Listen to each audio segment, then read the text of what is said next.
You've been lied to about emotions. Society has convinced you that caring deeply about everything, feeling everything intensely, and staying emotionally invested in every outcome is what makes you human. They've told you that emotional detachment means becoming cold, heartless, and disconnected from the world around you. But here's the truth they don't want you to know. Emotional detachment is not about becoming cold. It's about becoming free.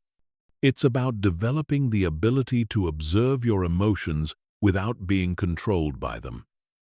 It's about maintaining your inner peace regardless of what's happening around you.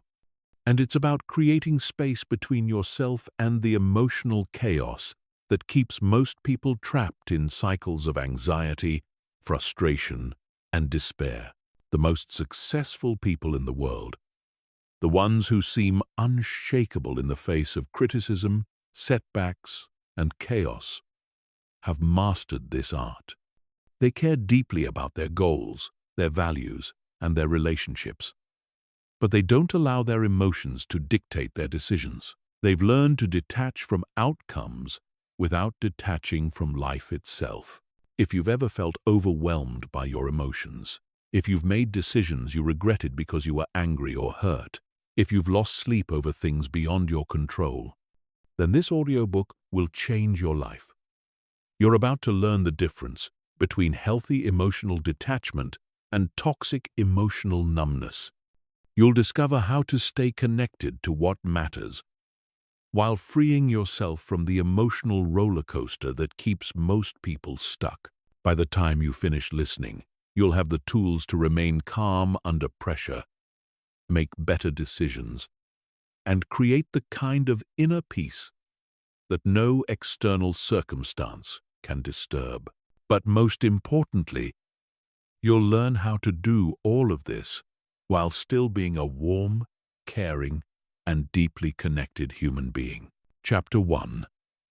The Deadly Trap of Emotional Reactivity.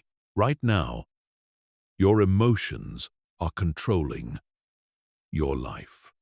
You might not realize it, but every day you're making decisions based on how you feel, rather than what's logical, rational, or beneficial for your long-term success.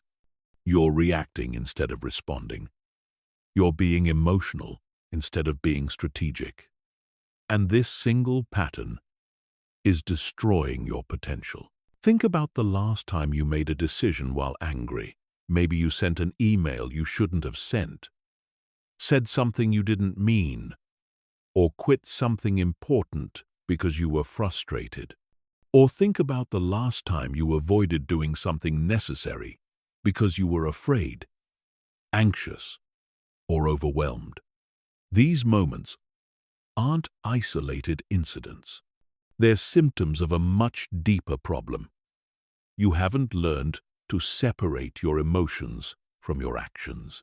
The average person lives in a constant state of emotional reactivity. They wake up and immediately check their phone, allowing other people's posts, messages, and opinions to determine their mood for the day. They go to work and let their boss's attitude, their co-workers' comments, or their workload dictate how they feel about themselves. They come home and allow family conflicts, financial stress, or relationship issues to rob them of their peace. This is not living. This is existing as a victim of your own emotional responses. And the cost is enormous. When you're emotionally reactive, you make poor decisions. You say things you don't mean. You avoid challenges that could help you grow. You procrastinate on important tasks because they make you feel uncomfortable. You stay in situations that don't serve you because changing them feels scary. You let other people's moods and behaviors control your inner state. But here's what's even worse. Emotional reactivity creates a cycle that becomes harder and harder to break. The more you react emotionally to situations, the more your brain reinforces those neural pathways. Your nervous system becomes hypersensitive to triggers. Your default mode becomes anxiety, frustration, or overwhelm. You start to believe that this is just who you are, that you're naturally an anxious person, an angry person, or an emotional person. This is where most people get stuck. They accept their emotional reactivity as part of their personality. They say things like, "I'm just very sensitive," or "I care too much," or "I can't help how I feel." But this is a lie your brain tells you to keep you trapped. The truth is that emotional reactivity is not a personality trait. It's a habit. And like any habit, it can be changed. The problem is that most people don't know how to change it. They try to suppress their emotions, which doesn't work. They try to think positively, which is surface level at best. They try to avoid situations that trigger them, which limits their growth and potential. What they don't realize is that true emotional freedom doesn't come from controlling your emotions. It comes from detaching from them. Emotional detachment is not about becoming emotionless. It's about developing the ability to observe your emotions without being consumed by them. It's about creating space between the stimulus and your response. It's about choosing how you want to react rather than being forced into automatic patterns that don't serve you. When you master emotional detachment, everything changes. You stop taking things personally because you understand that other people's behavior is about them, not you. You stop making decisions based on temporary feelings because you can see beyond the immediate emotional reaction. You stop avoiding challenges because fear no longer has the power to paralyze you.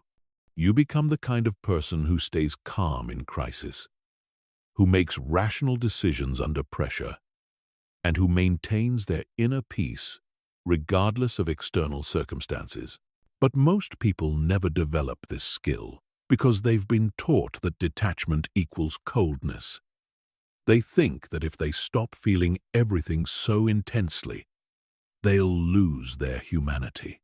They believe that emotional reactivity is a sign that they care, and that detachment means they don't care about anything. This fundamental misunderstanding keeps them trapped in cycles of emotional chaos that destroy their potential and their peace. The truth is that emotional detachment actually increases your capacity for genuine connection, clear thinking, and effective action. When you're not controlled by your emotions, you can respond to situations from a place of wisdom rather than reactivity. You can be present with other people without absorbing their emotional state. You can make decisions based on your values and goals rather than your momentary feelings. This is not about becoming a robot. This is not about shutting down your heart or disconnecting from the world. This is about developing the emotional intelligence to know when your feelings are helpful and when they're harmful. It's about learning to use your emotions as information rather than letting them use you as their puppet. Every successful person you admire has mastered this skill to some degree.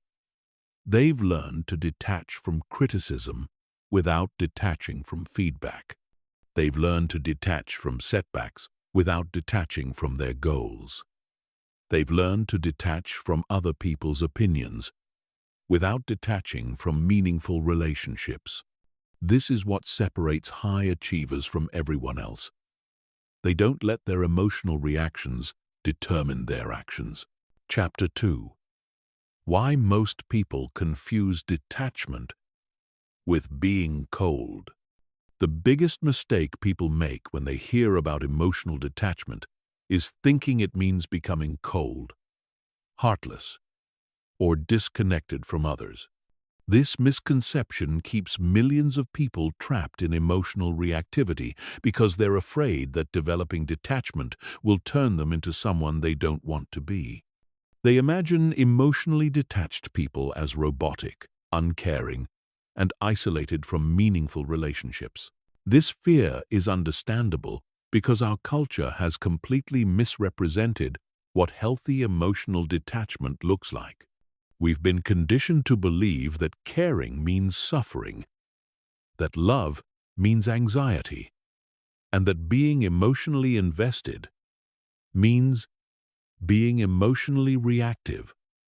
We see people who seem calm and composed and assume they must be cold or disconnected. We mistake emotional regulation for emotional suppression. But there's a massive difference between healthy detachment and toxic emotional numbness. Healthy detachment is about maintaining your inner peace while still being fully engaged with life. It's about caring deeply about outcomes without being destroyed when things don't go as planned. It's about loving people without trying to control them. It's about pursuing goals without your self-worth being dependent on achieving them. Toxic emotional numbness, on the other hand, is about shutting down completely. It's about avoiding feelings because they're too painful to experience. It's about disconnecting from relationships because vulnerability feels too risky. It's about giving up on goals because caring about them hurts too much. This is not detachment. This is dissociation, avoidance, and emotional suppression. The confusion between these two approaches has created a false choice in most people's minds. They think their only options are to either feel everything intensely and be emotionally reactive, or to shut down completely and become cold and disconnected.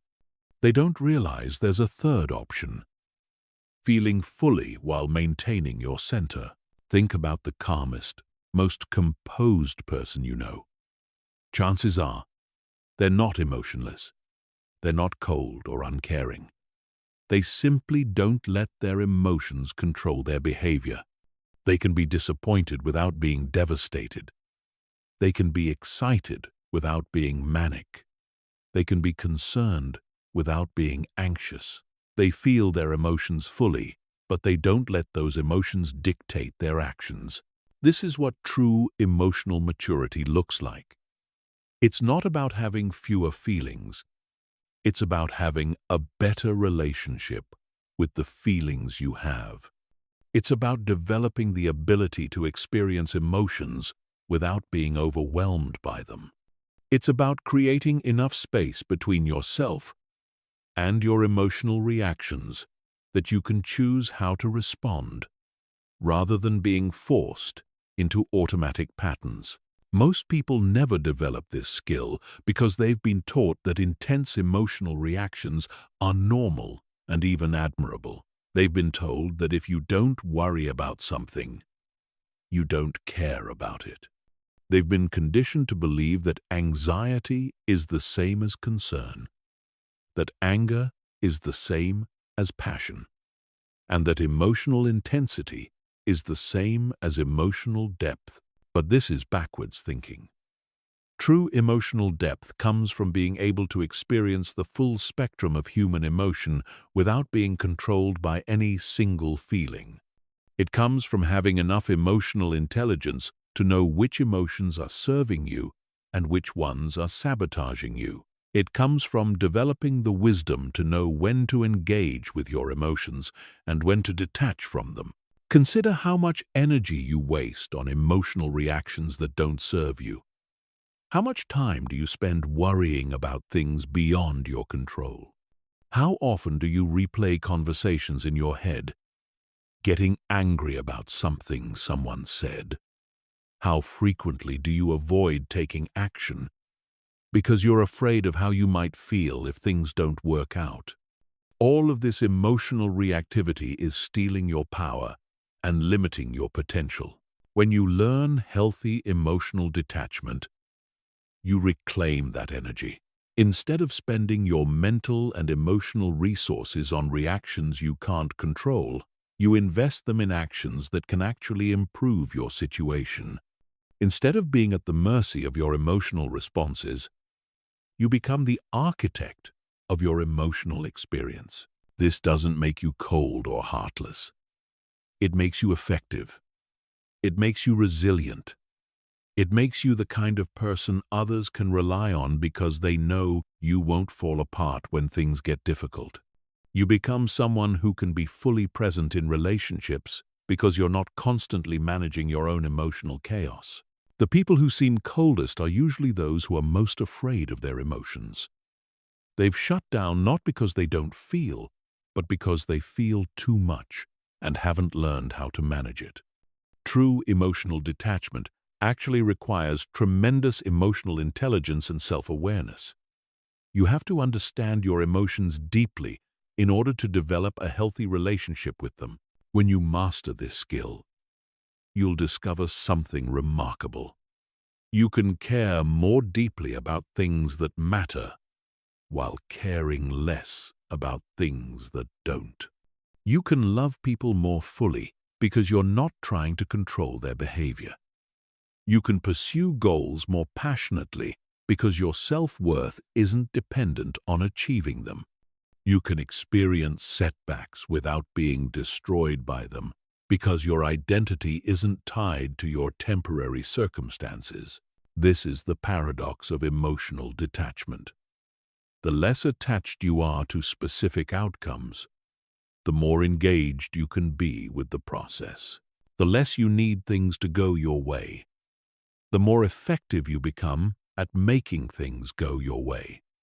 The less you try to control your emotions, the more emotional freedom you experience. Chapter 3. The Neuroscience of Emotional Freedom.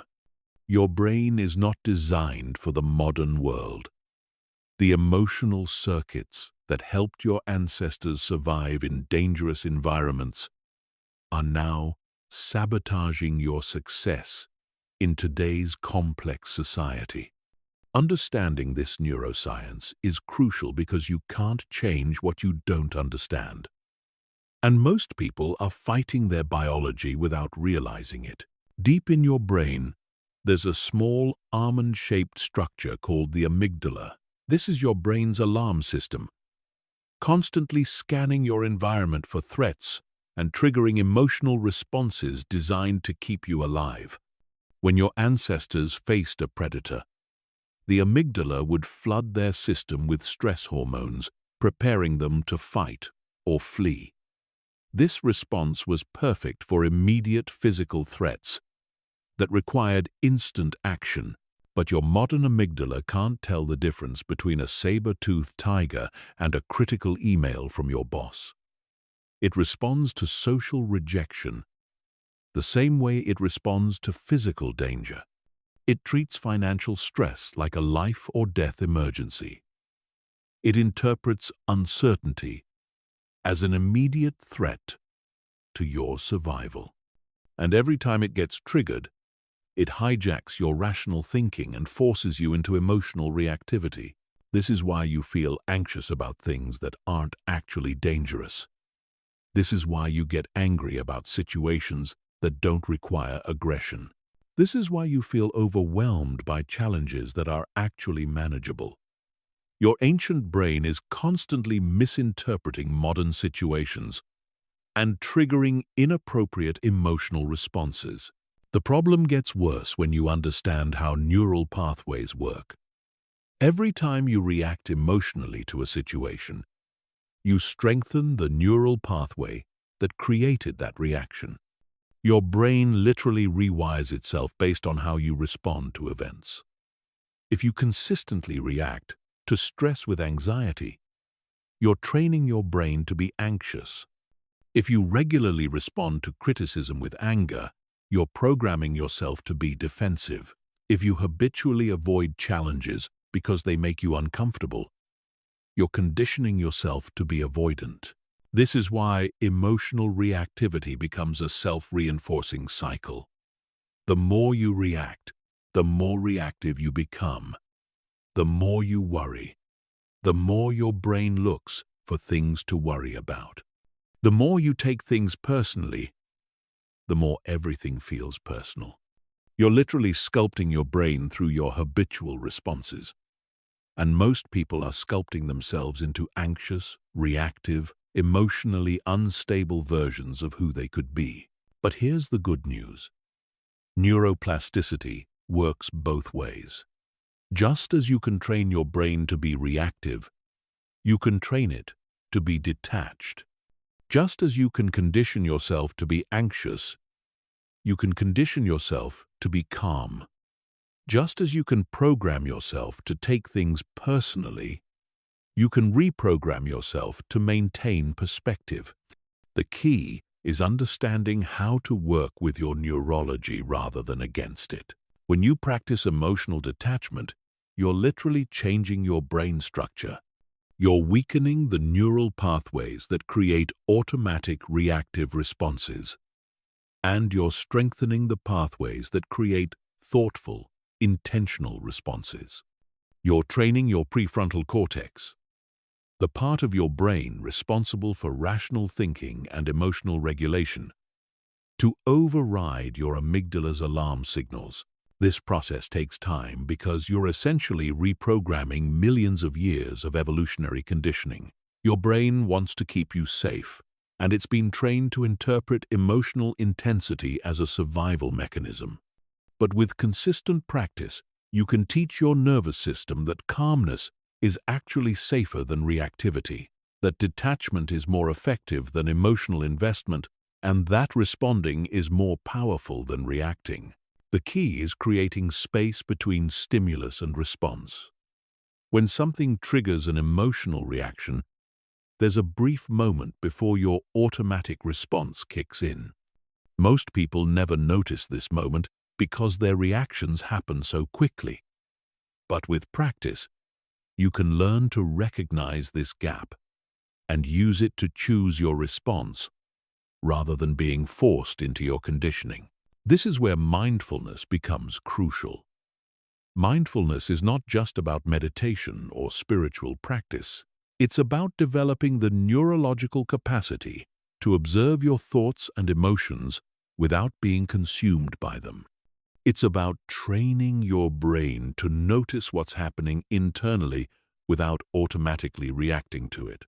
When you can observe your emotions as mental events rather than absolute truths, you gain the power to choose how to respond to them. Research has shown that people who practice mindfulness regularly have physically different brains than those who don't. Their amygdalas are less reactive, their prefrontal cortex is more developed, and their neural pathways for emotional regulation are stronger. They've literally rewired their brains for emotional freedom. But mindfulness alone isn't enough.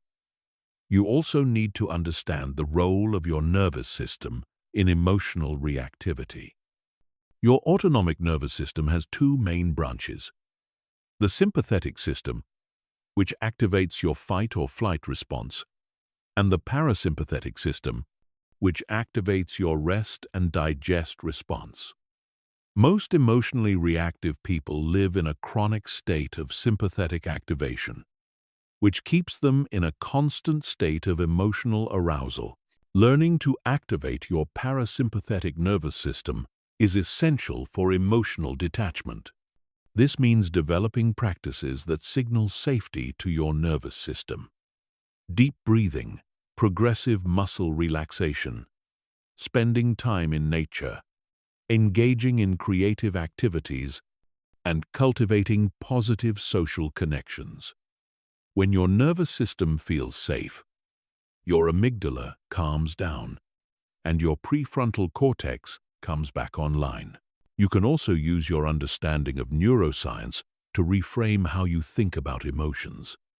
Instead of seeing emotions as facts about reality, you can learn to see them as information from your nervous system. Anxiety isn't telling you that something bad is definitely going to happen.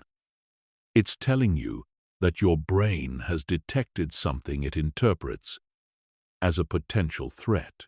Anger isn't telling you that someone has wronged you. It's telling you that your brain perceives a violation of your expectations or boundaries. When you understand emotions as neurological events rather than absolute truths, you can develop a healthier relationship with them. You can appreciate the information they provide without being controlled by the intensity they create. You can acknowledge their presence without letting them dictate your behavior. This scientific understanding is liberating because it removes the moral judgment from emotional reactions. You're not weak for feeling anxious. You're not bad for getting angry. You're not broken for being sensitive. You're simply experiencing the natural result of how your brain has been conditioned to respond to certain stimuli. And once you understand the conditioning, you can begin to change it. The goal isn't to eliminate emotions. Emotions provide valuable information about your internal state and your environment. The goal is to develop the neurological capacity to experience emotions without being overwhelmed by them.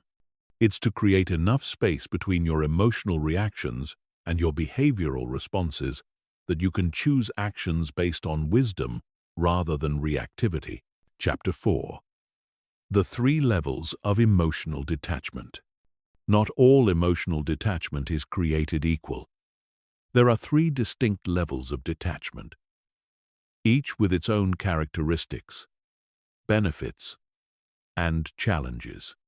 Understanding these levels is crucial because most people either aim too low and remain trapped in reactivity, or they aim too high and become disconnected from life itself. The key is finding the level that serves your goals while maintaining your humanity. Level 1 is situational detachment. This is the most basic form of emotional detachment, and it's where most people should start. Situational detachment means developing the ability to step back from specific circumstances that trigger emotional reactions. Instead of being consumed by immediate frustrations, setbacks, or conflicts, you learn to view these situations with perspective and objectivity. Situational detachment doesn't require you to change your entire personality or emotional nature. It simply asks you to develop the skill of pausing before reacting to challenging circumstances. When someone criticizes your work, instead of immediately becoming defensive, you take a moment to consider whether their feedback has merit. When you encounter a setback in your goals, instead of spiraling into despair, you ask yourself what you can learn from the experience. When you face uncertainty about the future, instead of drowning in anxiety, you focus on what you can control in the present moment. This level of detachment is highly practical and immediately useful. It allows you to make better decisions under pressure, maintain your composure during conflicts, and bounce back more quickly from disappointments. You're still fully engaged with life, still caring deeply about outcomes, but you're not allowing temporary circumstances to hijack your emotional state. Most people can achieve situational detachment with consistent practice. It requires developing self-awareness about your emotional triggers, learning to recognize when you're becoming reactive, and implementing simple techniques to create space between stimulus and response. The goal isn't to never feel negative emotions, but to prevent those emotions from controlling your behavior. Level 2 is outcome detachment. This is a more advanced form of emotional freedom that requires you to separate your emotional well-being from the results of your efforts. Outcome detachment means caring deeply about your goals and working intensely toward them, while simultaneously being at peace with whatever happens. This level of detachment is more challenging because it goes against our natural tendency to tie our self-worth to our achievements. Most people derive their sense of identity from their successes and failures. They feel good about themselves when things go well, and terrible about themselves when things go poorly. This creates an emotional roller coaster that makes it impossible to maintain inner peace. Outcome detachment requires you to find your sense of worth in your effort and intention rather than your results. You measure success by whether you showed up fully, whether you gave your best effort, and whether you acted in alignment with your values. The actual outcomes become secondary to the process of becoming the person you want to be. This doesn't mean becoming passive or lowering your standards. People who master outcome detachment often achieve more than those who are emotionally attached to results because they're not paralyzed by fear of failure. They can take bigger risks, persist longer through setbacks, and maintain their motivation even when progress is slow. They understand that attachment to outcomes actually interferes with achieving those outcomes. Outcome detachment is particularly powerful in areas like relationships, career advancement, and creative pursuits. When you're not desperately attached to being loved by a specific person, you become more attractive because you're not needy or controlling. When you're not frantically trying to get promoted, you can focus on doing excellent work instead of playing political games. When you're not obsessed with how your creative work will be received, you can focus on authentic expression instead of trying to please everyone. Level 3 is existential detachment. This is the deepest level of emotional freedom, and it's not appropriate or necessary for most people. Existential detachment involves stepping back from the entire drama of human existence and viewing life from a cosmic or spiritual perspective. People who achieve this level often describe feeling like they're watching their life unfold rather than being completely immersed in it. Existential detachment can be profoundly peaceful, but it can also lead to disconnection from normal human experiences. People at this level may struggle to engage with everyday concerns that seem trivial from their expanded perspective. They may find it difficult to maintain motivation for conventional goals or to relate to people who are caught up in what they perceive as meaningless dramas. This level of detachment is often the result of spiritual practice, psychedelic experiences, or profound life changes that shift someone's entire worldview. While it can provide tremendous inner peace and wisdom, it can also create challenges in navigating practical life requirements and maintaining close relationships. For most people, Level 2 outcome detachment is the optimal target.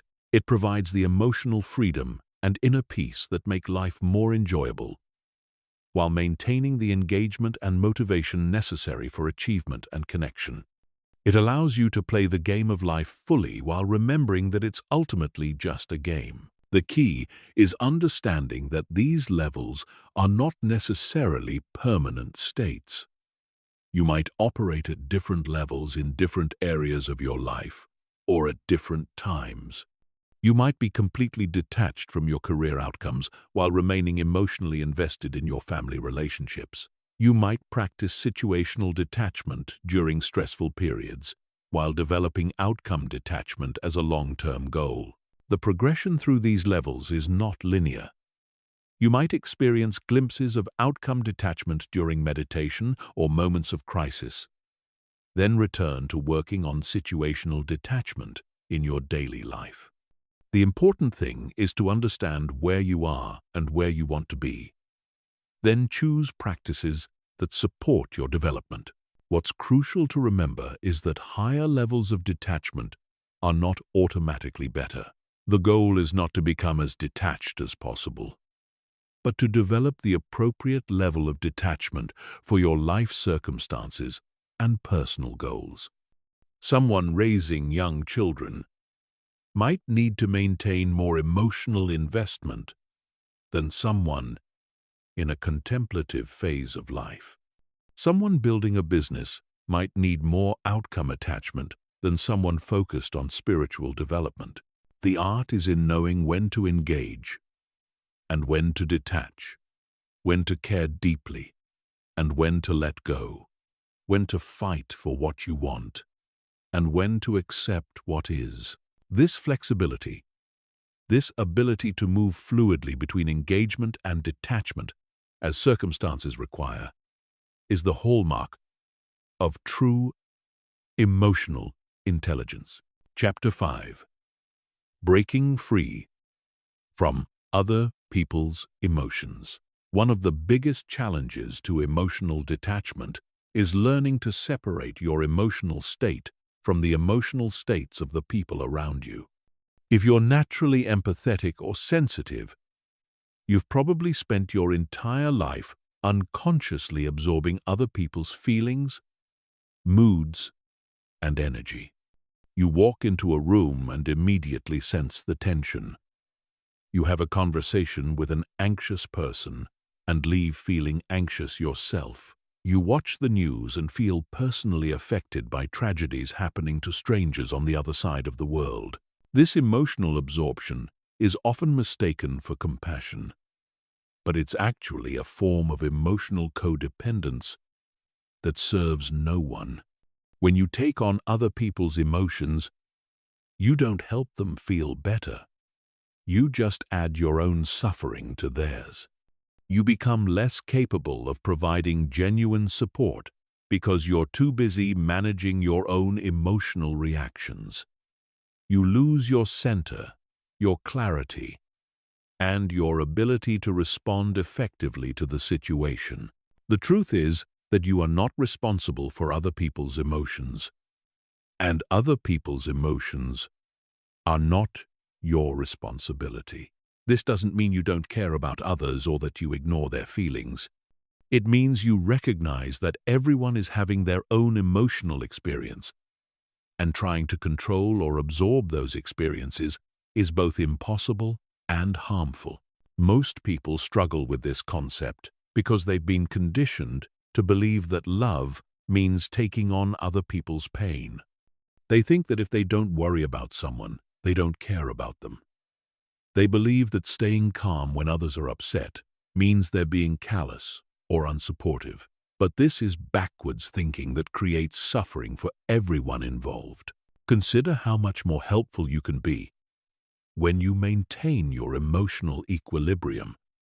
When your friend is panicking about a problem, they don't need you to panic with them. They need you to stay calm so you can think clearly and offer practical support. When your family member is angry about something, they don't need you to get angry too. They need you to remain grounded so you can listen without getting defensive and help them process their feelings. Your emotional stability becomes a gift you give to others.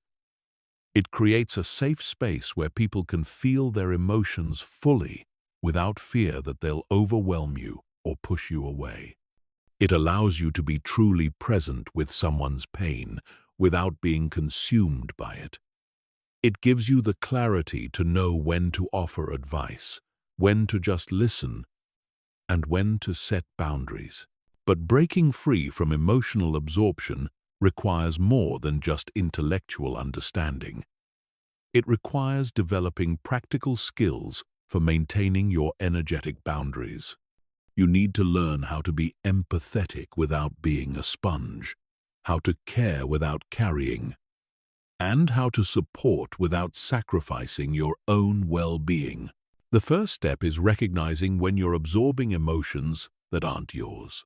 Many sensitive people are so accustomed to taking on other people's feelings that they don't even realize they're doing it. You might think you're naturally anxious, when in reality, you're picking up anxiety from your environment. You might believe you're depressed, when you're actually absorbing depression from family members or friends. You might assume you're angry about your own life, when you're unconsciously carrying anger that belongs to someone else.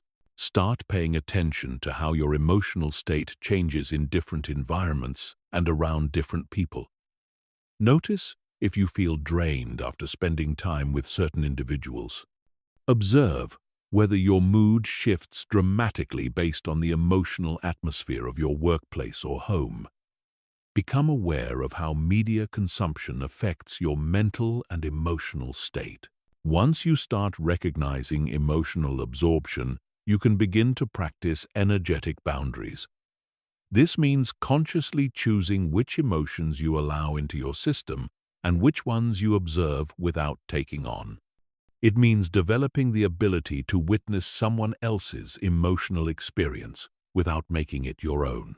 One effective technique is emotional labeling. When you notice yourself feeling upset after interacting with someone, pause and ask yourself, is this feeling mine, or am I picking it up from someone else? Often, simply asking this question creates enough distance to break the automatic absorption pattern. If the emotion doesn't feel authentically yours, you can acknowledge its presence without claiming ownership of it. Another powerful practice is energetic hygiene.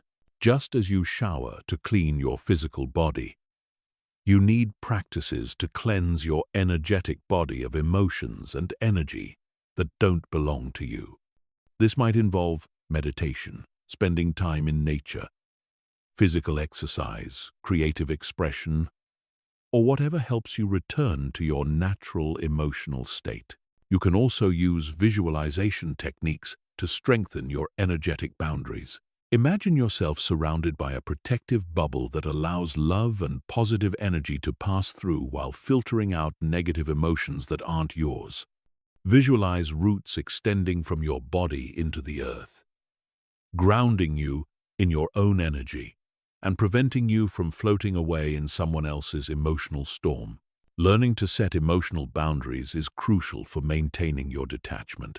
This means being willing to step away from conversations that are becoming emotionally overwhelming, limiting your exposure to chronically negative people, and refusing to take responsibility for other people's emotional states.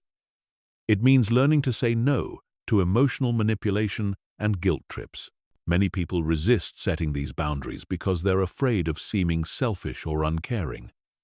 But maintaining your emotional equilibrium actually makes you more caring, not less.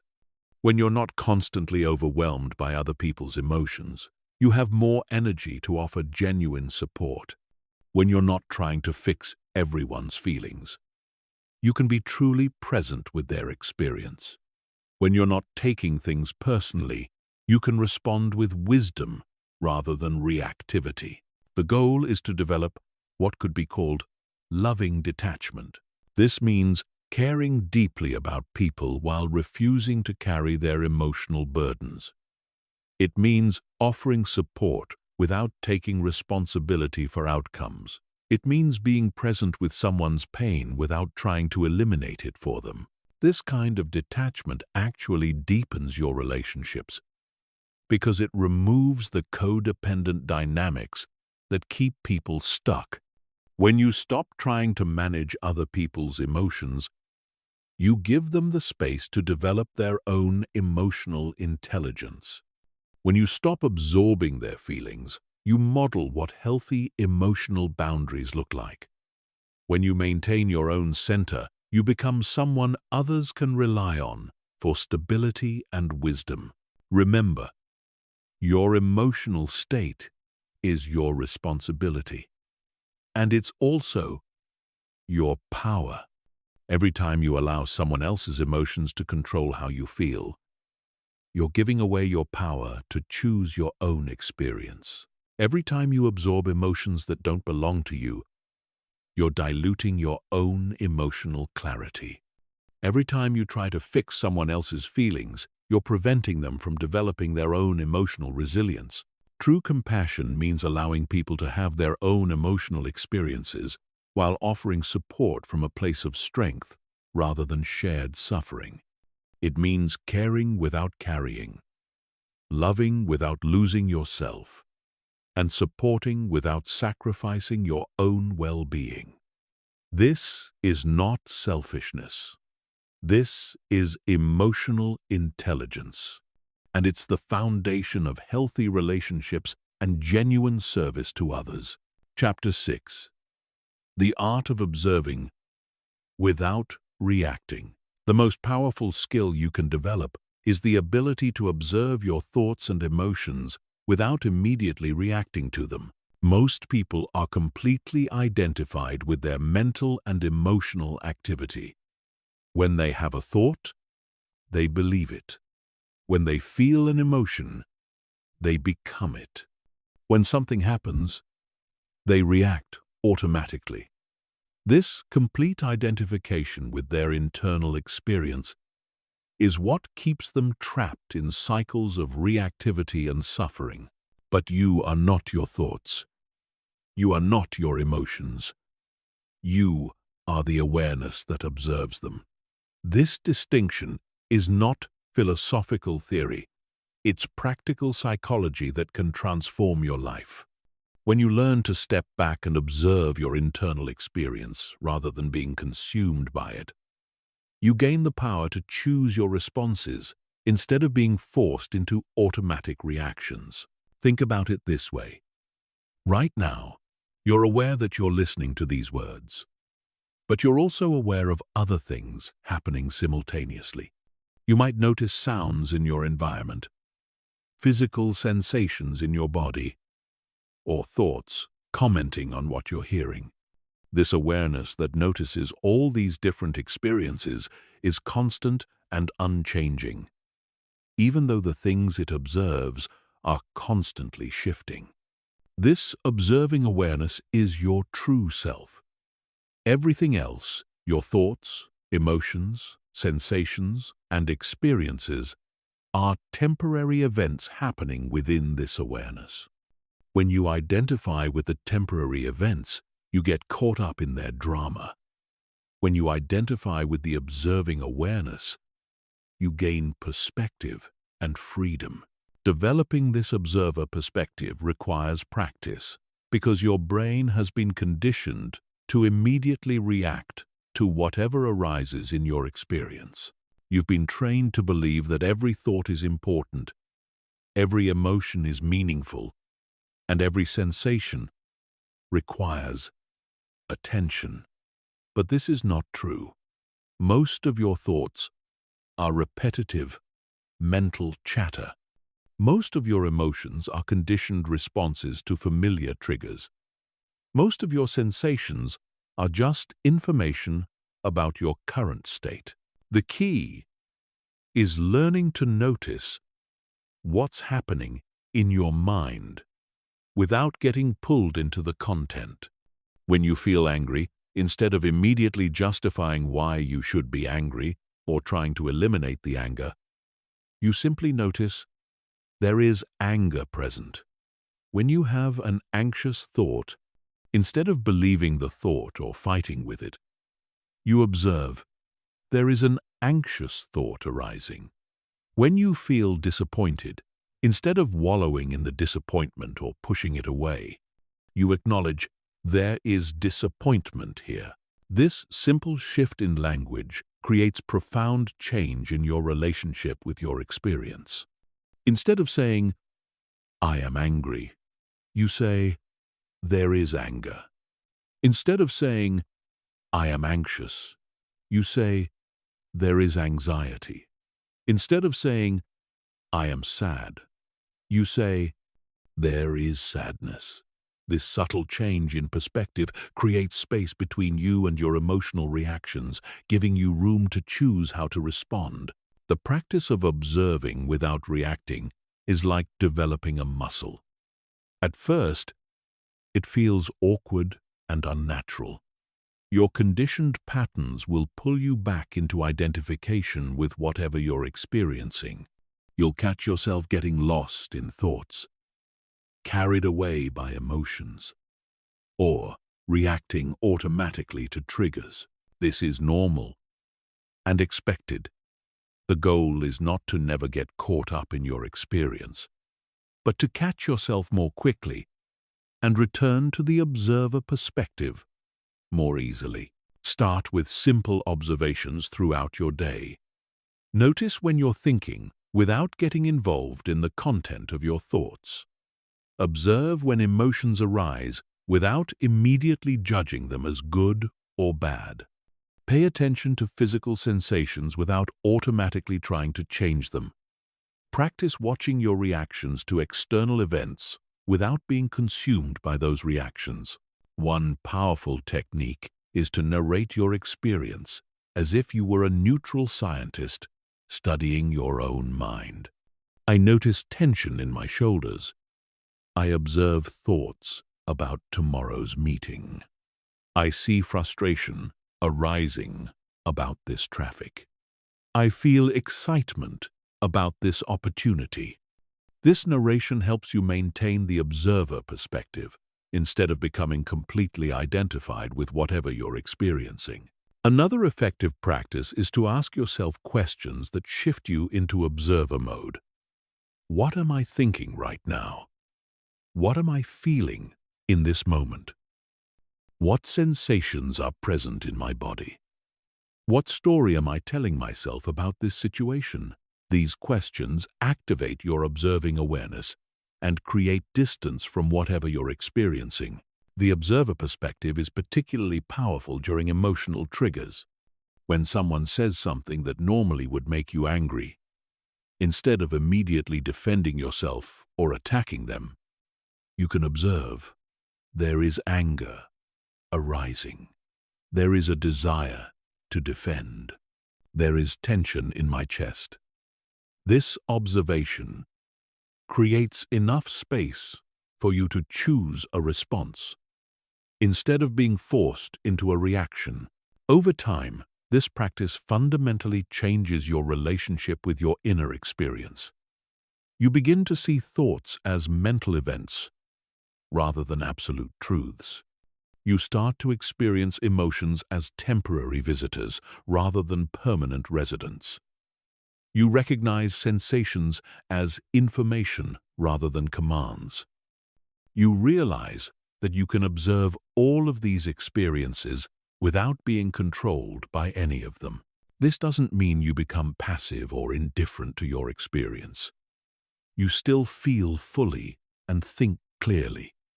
The difference is that you're no longer at the mercy of whatever arises in your awareness. You can engage with thoughts that are useful and let go of thoughts that aren't. You can feel emotions fully without being overwhelmed by them. You can respond to sensations appropriately without being compulsive about them. The observer perspective also reveals something profound about the nature of your problems. Most of your suffering comes not from what happens to you, but from your resistance to what happens to you. When you observe your experience without immediately judging it or trying to change it, you often discover that the experience itself is manageable. It's your reaction to the experience that creates the suffering. This practice is the foundation of all emotional detachment, because it gives you access to the part of yourself that remains calm and centered, regardless of what's happening around you or within you. This observing awareness never gets angry, anxious, or depressed. It simply witnesses whatever arises with complete equanimity. The more you identify with this awareness rather than with your temporary experiences, the more unshakable your inner peace becomes. Chapter 7. How to detach from outcomes without losing motivation. One of the biggest misconceptions about emotional detachment is that it requires you to stop caring about results or to lower your standards for success. People fear that if they detach from outcomes, they'll become lazy, unmotivated, or willing to accept mediocrity. This fear keeps them trapped in anxiety-driven achievement cycles where their self-worth depends entirely on external results. But true outcome detachment actually increases your effectiveness rather than decreasing it. When you're not desperately attached to specific results, You can focus completely on the process of achieving those results. When you're not paralyzed by fear of failure, you can take bigger risks and bounce back more quickly from setbacks. When you're not consumed by anxiety about whether things will work out, you can bring your full attention and creativity to the task at hand. The key is understanding the difference between caring and attachment. Caring means you value something and you're willing to invest effort in achieving it. Attachment means your emotional well-being depends on getting the specific result you want. You can care deeply about your goals while remaining detached from whether you achieve them exactly as planned. Think about the most successful people you know or admire. They typically share certain characteristics. They work incredibly hard toward their goals, but they don't fall apart when things don't go as expected. They care deeply about their vision, but they're flexible about the path to get there. They're highly motivated by their mission, but their self-worth isn't destroyed by temporary setbacks. This is outcome detachment in action. Outcome detachment begins with recognizing that you can only control your effort, not your results. You can control how much time you invest, how much energy you bring, how much skill you develop, and how much persistence you demonstrate. You cannot control market conditions, other people's decisions, timing, luck, or countless other variables that influence outcomes. When you try to control results directly, you waste enormous energy on things outside your influence while neglecting the things you can actually control. This doesn't mean you become passive about your goals. It means you become more strategic about where you focus your attention. Instead of obsessing about whether you'll get the promotion, you focus on doing excellent work and developing the skills that make you promotable. Instead of worrying about whether someone will love you back, you focus on becoming the kind of person who attracts healthy relationships. Instead of stressing about whether your business will succeed, you focus on providing value to customers and adapting based on feedback. The paradox is that the more attached you are to outcomes, the less likely you are to achieve them. Attachment creates anxiety, and anxiety interferes with performance. Attachment makes you risk-averse, and meaningful success requires taking calculated risks. Attachment makes you focus on short-term results instead of long-term development. Attachment makes you try to control things you can't control while neglecting things you can control. Detachment, on the other hand, keeps you focused on the process rather than the outcome. It allows you to maintain perspective during setbacks and to stay grounded during successes. It enables you to learn from failures instead of being destroyed by them. It gives you the emotional freedom to persist when results are slow to come. To develop outcome detachment, start by redefining how you measure success. Instead of measuring success only by external results, include process-based metrics in your evaluation. Ask yourself, did I give my best effort? Did I act in alignment with my values? Did I learn something valuable from this experience? Did I grow as a person through this challenge? These process-based measures give you ways to feel successful even when external results don't match your expectations. Another powerful practice is to regularly remind yourself of what you can and cannot control. Make 2 lists, one of factors you can influence in pursuing your goal, and another of factors completely outside your control. Whenever you catch yourself worrying about or trying to manipulate factors from the second list, redirect your attention to the first list. This mental discipline keeps you focused on productive action rather than wasteful anxiety. You can also use visualization to practice outcome detachment. Imagine yourself working toward your goal with complete dedication and passion, but also imagine various outcomes. Complete success, partial success, failure, and everything in between. See yourself responding to each scenario with equanimity and wisdom. This mental rehearsal prepares you to maintain your center regardless of what actually happens. Outcome detachment also requires developing a longer-term perspective on success and failure. Most outcomes that seem crucial in the moment turn out to be far less significant in the context of your entire life. The job you didn't get might lead to a better opportunity. The relationship that ended might clear the path for a more compatible partner. The business that failed might teach you lessons essential for your next venture. This perspective doesn't minimize the real challenges and disappointments of not getting what you want. It simply helps you maintain hope and motivation, even when current results are discouraging.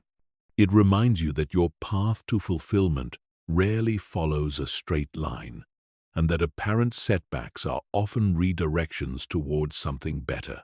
One of the most liberating aspects of outcome detachment is that it frees you to enjoy the journey rather than postponing happiness until you reach your destination. When you're attached to outcomes, you tell yourself you'll be happy when you get the promotion, find the relationship, make the money, or achieve the recognition. This conditional happiness ensures that you spend most of your life waiting to feel good about yourself and your circumstances. Outcome detachment allows you to find satisfaction in the process of growth, learning, and contribution. You can enjoy the challenge of developing new skills, the excitement of creative problem-solving, and the satisfaction of giving your best effort. Your happiness becomes independent of external circumstances, which makes you more resilient and more attractive to opportunities. Remember that outcome detachment is not about lowering your standards or accepting mediocrity. It's about raising your standards for how you show up in the process while releasing your grip on specific results. It's about committing fully to your vision while remaining flexible about the path to achieve it. It's about caring deeply while holding lightly. This balance between caring and detachment is what allows truly successful people to maintain their motivation through inevitable setbacks and to stay humble through inevitable successes.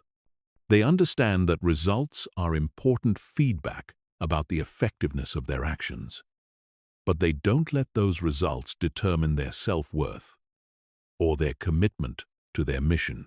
Chapter 8. Mastering Emotional Triggers and Hot Buttons. Everyone has emotional triggers, those specific situations, words, or behaviors that instantly activate intense emotional reactions.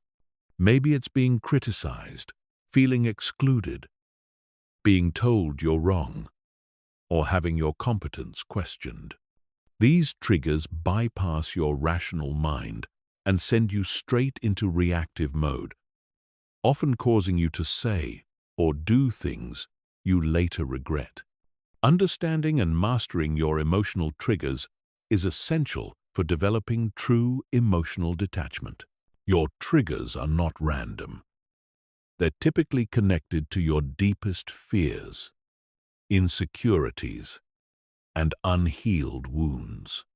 They represent areas where you're still unconsciously seeking validation, approval, or recognition from others. When someone or something activates these vulnerable spots, your nervous system interprets it as a threat to your identity or self-worth, triggering an automatic defensive response. The first step in mastering your triggers is identifying them with brutal honesty. What situations consistently make you lose your emotional equilibrium? What types of comments send you into defensive mode? What behaviors from others make you feel angry, hurt, or anxious? What circumstances cause you to react in ways that don't align with your values or goals? Many people avoid this self-examination because it requires acknowledging their vulnerabilities. It's easier to blame other people for making you feel certain ways than to take responsibility for your own emotional reactions. But until you own your triggers, they will continue to control you.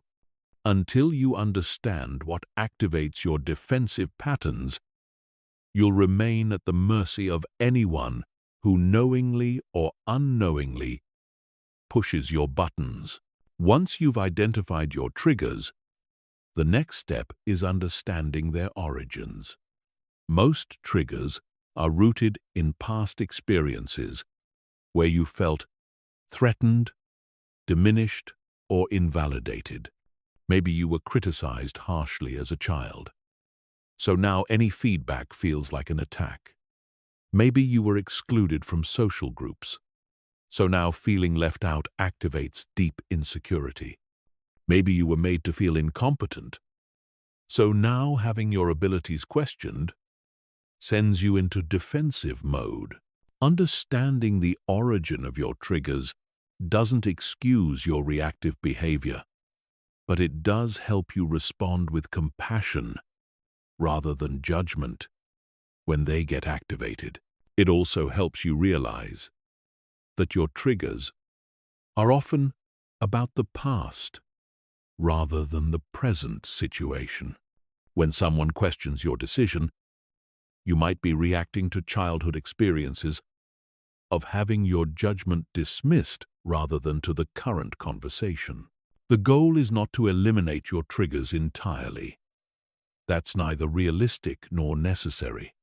The goal is to increase the gap between trigger and reaction, giving yourself time to choose a response rather than being forced into an automatic pattern. This requires developing the ability to notice when you're being triggered before you react, which takes practice and self-awareness. Physical awareness is crucial for recognizing triggers early. Your body often signals that you're being triggered before your mind recognizes it. You might notice your jaw clenching, your shoulders tensing, your breathing becoming shallow, or your stomach tightening. These physical signals are your early warning system, alerting you that your nervous system is activating a defensive response. When you notice these physical signals, you can use them as cues to pause and create space before reacting. Take a few deep breaths to activate your parasympathetic nervous system. Count to 10 to give your rational mind time to come back online. Excuse yourself from the conversation if you need more time to process what's happening. The key is to buy yourself time to choose your response instead of being hijacked by your automatic reactions. You can also use reframing techniques to diffuse your triggers. When someone criticizes your work, instead of immediately interpreting it as an attack on your competence, you can reframe it as information about how to improve or as insight into their perspective. When someone seems to exclude you from something, instead of assuming it's personal rejection, you can consider other possible explanations for their behavior. This reframing is not about making excuses for poor behavior or denying real problems. It's about giving yourself options for how to interpret situations instead of being locked into trigger-based interpretations. When you have multiple ways to understand what's happening, you're less likely to react from your most wounded and defensive parts. Another powerful strategy is to prepare responses in advance for your most common triggers. If you know that being interrupted makes you angry, you can plan calm ways to address it. I'd like to finish my thought before hearing your perspective. If you know that being questioned about your decisions makes you defensive, you can prepare responses that invite dialogue. That's an interesting point. Let me explain my reasoning and hear your thoughts. Having prepared responses prevents you from scrambling for words when you're triggered, which often leads to saying things you don't mean or responding in ways that escalate conflict. When you've thought through how you want to handle common trigger situations, you can respond from your values rather than your wounds. It's also important to recognize that other people's behavior often says more about them than about you. When someone is critical, dismissive, or aggressive, they're usually expressing their own stress, insecurity, or pain rather than making accurate assessments about your worth or abilities.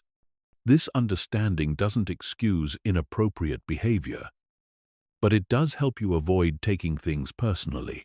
One of the most liberating realizations is that you don't need other people to behave differently for you to feel good about yourself. Your emotional well-being doesn't depend on receiving approval, validation, or recognition from others. When you stop needing other people to treat you a certain way in order for you to feel okay, their behavior loses its power to trigger you. This shift from external validation to internal validation is fundamental to emotional detachment. It means developing your own standards for measuring your worth that don't depend on other people's opinions or behaviors. It means learning to validate yourself when others don't, to encourage yourself when others criticize, and to maintain confidence in your abilities regardless of external feedback. The ultimate goal is to reach a place where you can observe your triggers arising without being controlled by them. You notice the familiar physical sensations, the predictable thoughts, and the automatic emotional responses, but you don't identify with them or let them dictate your behavior. You see them as conditioned patterns from your past rather than accurate information about your current situation. This level of trigger mastery doesn't happen overnight. It requires consistent practice, self-compassion, and patience with yourself as you develop new response patterns. But every time you catch yourself before reacting, every time you choose a thoughtful response over an automatic reaction, you're rewiring your nervous system for greater emotional freedom. Remember that mastering your triggers is not about becoming passive or allowing others to treat you poorly. It's about responding to challenging situations from your strength rather than your wounds, from your wisdom rather than your reactivity, and from your values rather than your conditioning. When you're no longer controlled by your triggers, you become truly free to choose how you want to show up in any situation. Chapter 9. The power of perspective shifting. Your emotional reactions are not caused by what happens to you. They're caused by how you interpret what happens to you. This single insight is one of the most powerful tools for developing emotional detachment because it reveals that you have far more control over your emotional experience than you might realize. Every situation can be interpreted in multiple ways, and the interpretation you choose determines your emotional response. Most people believe their interpretations of events are objective facts rather than subjective choices. When someone doesn't return their call, they automatically conclude they're being ignored or rejected. When they receive feedback at work, they immediately assume it means they're incompetent. When their plans don't work out, they instantly decide it means they're unlucky or incapable. These interpretations feel so automatic and obvious that they don't realize they're choosing them. But every interpretation is a choice, even when it doesn't feel like one. The person who didn't return your call might be dealing with an emergency, might have technical problems, or might be processing your message carefully before responding. The feedback you received might indicate growth opportunities, might reflect your supervisor's communication style, or might reveal organizational priorities you weren't aware of. Your plans that didn't work out might be protecting you from problems you couldn't see, might be redirecting you toward better opportunities, or might be teaching you valuable lessons about adaptability. None of these alternative interpretations might be correct, but they're all possible. The point is that you have options for how to understand what happens to you, and the option you choose dramatically affects how you feel about the situation. When you realize you're choosing your interpretations, you gain the power to choose interpretations that serve you rather than ones that cause unnecessary suffering. This doesn't mean practicing positive thinking or denying reality. It means recognizing that reality is more complex than your initial interpretations suggest. It means acknowledging that you might not have all the information needed to draw accurate conclusions. It means staying open to multiple possible explanations for why things happen the way they do. One powerful perspective-shifting technique is to ask yourself, what else could this mean? When you catch yourself making negative interpretations about situations, pause and brainstorm at least 3 alternative explanations. This simple exercise breaks you out of tunnel vision and reminds you that your first interpretation is just one possibility among many. Another effective approach is to consider how someone you admire would interpret the situation. How would a wise mentor, a successful role model, or a spiritually mature person understand what you're experiencing? What perspective would allow them to remain calm and centered in similar circumstances? This mental exercise helps you access higher-level thinking instead of being trapped in reactive interpretations.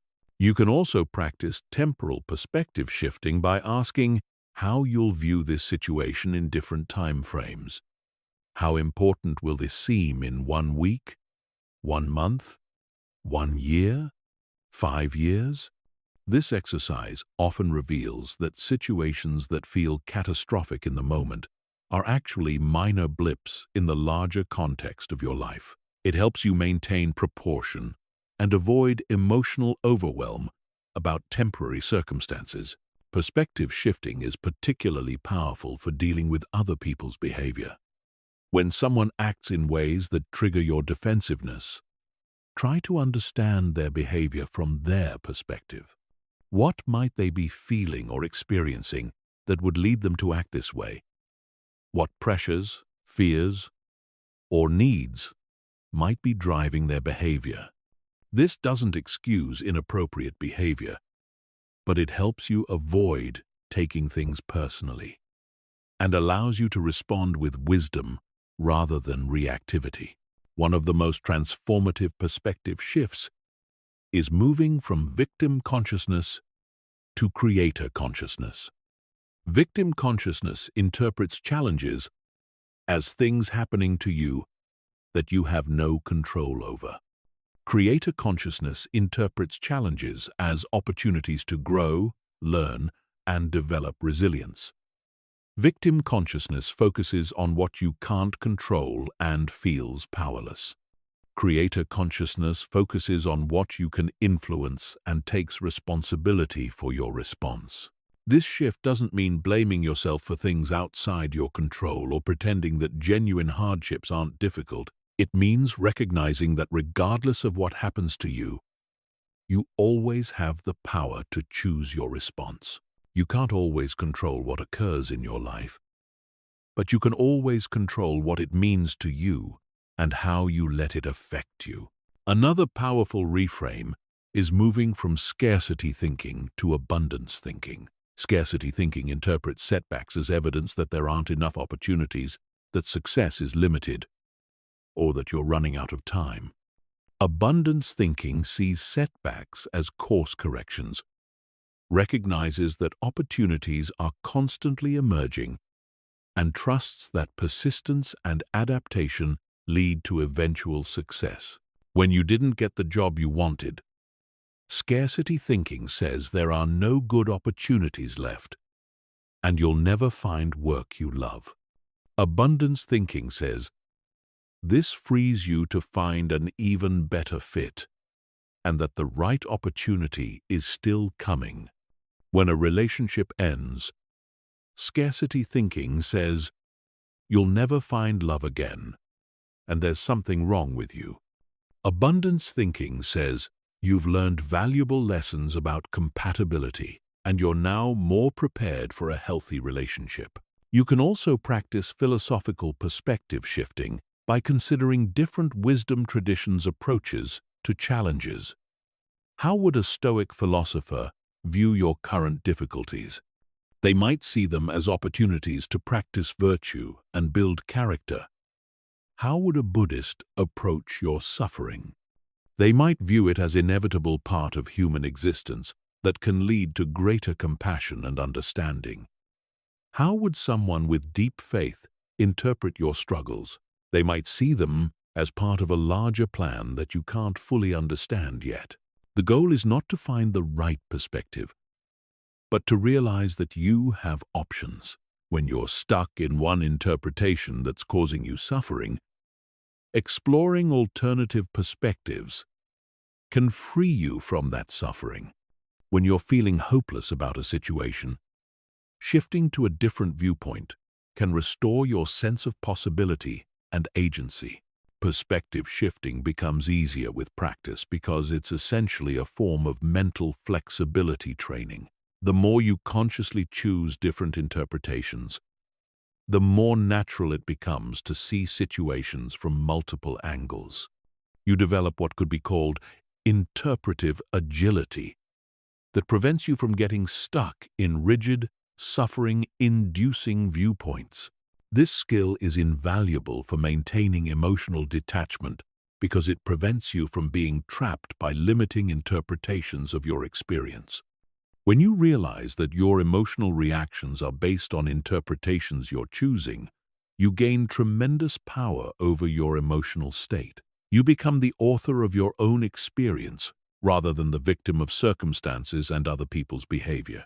Chapter 10. Building unshakable inner peace. Inner peace is not the absence of challenges, conflicts, or difficulties. It's the presence of an unshakable center that remains calm regardless of what's happening around you. Most people think they'll find peace when their external circumstances improve, when their problems are solved, or when everyone in their life behaves the way they want. But this approach to peace is conditional and fragile because it depends on controlling things outside your influence. True inner peace is unconditional. It exists independently of your circumstances, relationships, achievements, or external validation. It's a state of being that you can access regardless of what's happening in your life. This kind of peace is not passive resignation or emotional numbness. It's an active state of centered awareness that allows you to remain grounded while fully engaging with life's challenges and opportunities. Building unshakable inner peace requires understanding that peace is your natural state. Beneath all the mental chatter, emotional reactivity, and external drama, there exists a part of you that is always calm, always whole, and always at peace. This peaceful essence is not something you need to create or achieve.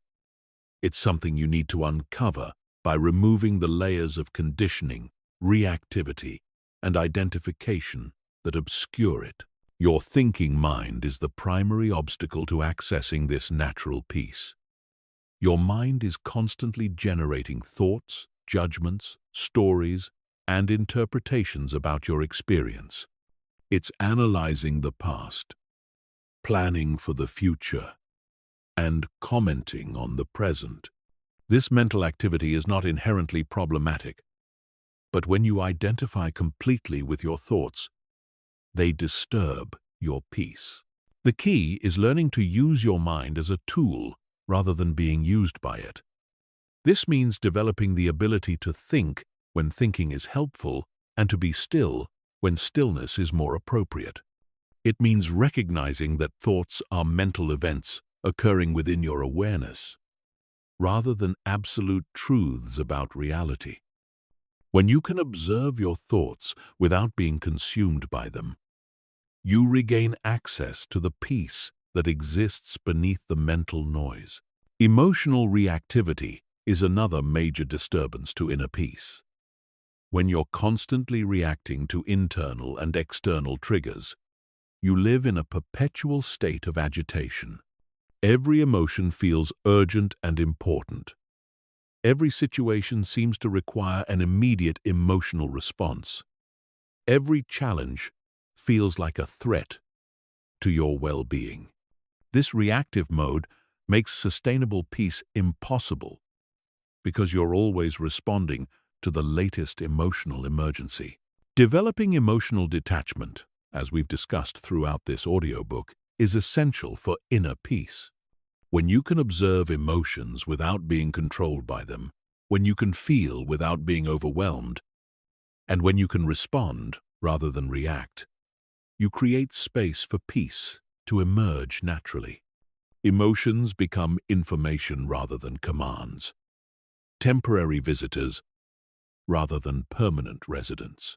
Another crucial element of inner peace is accepting what you cannot control. Much of your mental and emotional energy is wasted on trying to control outcomes, other people's behavior, and external circumstances that are completely outside your influence. This futile effort to control the uncontrollable creates constant frustration, anxiety, and agitation. Peace comes from focusing your energy on what you can actually influence: your thoughts, your responses, your choices, and your actions. When you stop fighting reality and start working with it, you free up enormous amounts of energy that can be redirected toward creating positive change in areas where you do have power. This acceptance does not mean passive resignation or giving up on your goals. It means distinguishing between what you can influence and what you cannot, then putting your energy where it can be most effective. It means caring deeply about your vision while holding loosely to specific outcomes. It means doing your best while being at peace with whatever results. Cultivating present moment awareness is fundamental to inner peace, because peace only exists in the present. Your mind creates suffering by dwelling on past events that cannot be changed or worrying about future scenarios that may never occur. When you bring your attention fully into the current moment, you discover that right now, in this instant, you are okay. Whatever challenges you're facing, whatever problems you need to solve, whatever goals you're pursuing, you are safe and whole in this moment. This doesn't mean ignoring practical planning for the future or learning from past experiences. It means recognizing that your actual life is happening right now, and this moment is the only one where you can experience peace, make changes, or take action. The more time you spend fully present, the more peace becomes your default state rather than an occasional experience. Developing a larger perspective on your life also contributes to unshakable peace. When you can see your current challenges in the context of your entire life journey, they become less overwhelming. When you can view your problems in the context of human history and the vastness of existence, they become more manageable. This cosmic perspective doesn't minimize real difficulties, but it helps you maintain equilibrium and hope during difficult periods.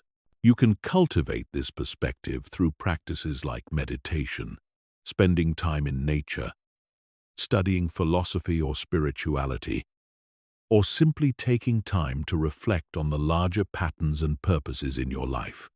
These practices connect you to something greater than your immediate concerns and remind you that your worth and peace don't depend on solving every problem or achieving every goal.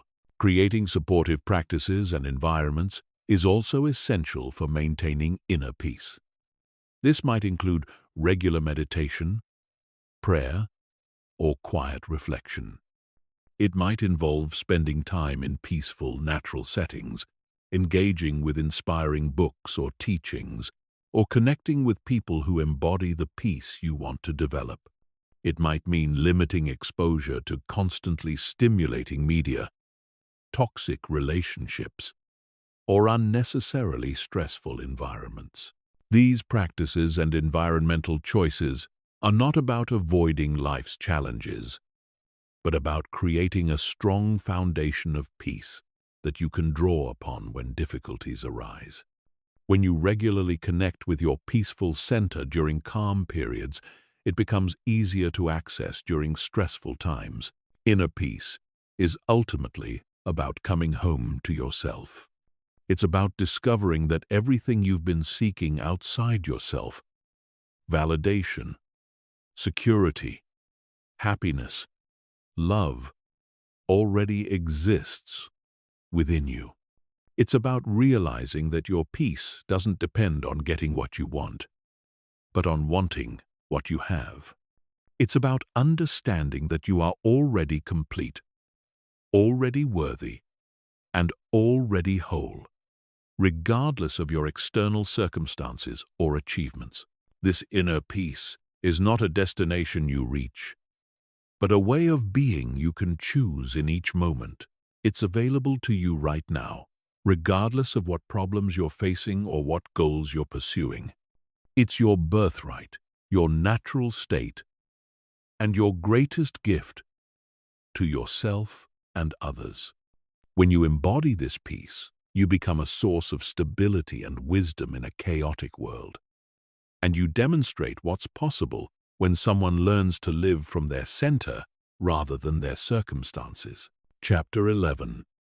Detached Decision-making under pressure. The quality of your decisions determines the quality of your life. Yet most people make their most important choices while under the influence of intense emotions, social pressure, or reactive thinking. They choose careers based on what will impress others, enter relationships driven by loneliness or desperation, make financial decisions motivated by fear or greed, and leave opportunities unexplored because of anxiety about failure. Emotional detachment transforms your decision-making process by creating space between the decision and the emotions surrounding it. When you can step back from the emotional charge of a situation, you gain access to clarity, wisdom, and strategic thinking that's impossible when you're caught up in reactive patterns. You can evaluate options based on their actual merits rather than how they make you feel in the moment. The biggest mistake people make is believing they need to feel good about a decision in order to make it. This emotional requirement keeps them trapped in their comfort zones, avoiding necessary changes because those changes feel uncomfortable or scary. But the best decisions often feel challenging initially because they require you to grow beyond your current limitations.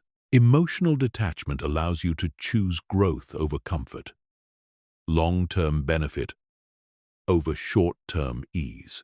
When facing important decisions under pressure, your first step is to recognize when emotions are clouding your judgment. Notice when you feel desperate for a particular outcome, when you're afraid of a specific consequence, or when you're trying to prove something to yourself or others. These emotional charges are signals that you need to step back and create space before choosing. Take time to separate the facts of the situation from your emotional interpretations of those facts. What actually happened versus what you think it means. What are the objective options available versus how you feel about those options? What information do you have versus what assumptions you're making? This separation helps you see the situation more clearly and identify decision criteria based on reality rather than reactivity. Consider the long-term consequences of each option, not just the immediate emotional payoff. The choice that feels best right now might create problems later, while the choice that feels difficult might lead to better outcomes. Ask yourself how you'll feel about each option in 1 year, 5 years, or 10 years. This temporal perspective helps you make decisions based on your actual values and goals, rather than temporary emotional states. Remove social pressure from your decision-making process by asking what you would choose if no one else would ever know about your decision. What would you do if you didn't have to explain your choice to family, friends, or colleagues? What option would you select if you weren't trying to maintain a particular image or meet others' expectations? This exercise reveals your authentic preferences beneath social conditioning. Practice worst-case scenario thinking to reduce fear-based decision-making. For each option you're considering, imagine the worst possible outcome and ask yourself if you could handle it. Often, you'll discover that even the worst-case scenarios are manageable, which reduces the emotional intensity surrounding the decision. When you're not paralyzed by fear of the worst outcome, you can evaluate options more rationally. Also consider best-case scenario thinking to ensure you're not being overly conservative. What could happen if everything goes better than expected? Are you limiting your potential by choosing safe options that offer little upside? Sometimes fear disguises itself as practical thinking, keeping you from pursuing opportunities that could significantly improve your life. Use decision criteria that align with your values rather than your emotions. Before evaluating specific options, clarify what factors are most important to you: financial security, creative fulfillment, family time, personal growth, social impact, or other priorities. Then evaluate each option against these criteria rather than against how they make you feel. This systematic approach removes much of the emotional confusion from complex decisions. When possible, make important decisions when you're in a calm, centered state, rather than when you're stressed, excited, or reactive. Sleep on major choices when time allows. Discuss options with trusted advisors who can provide perspective without agenda.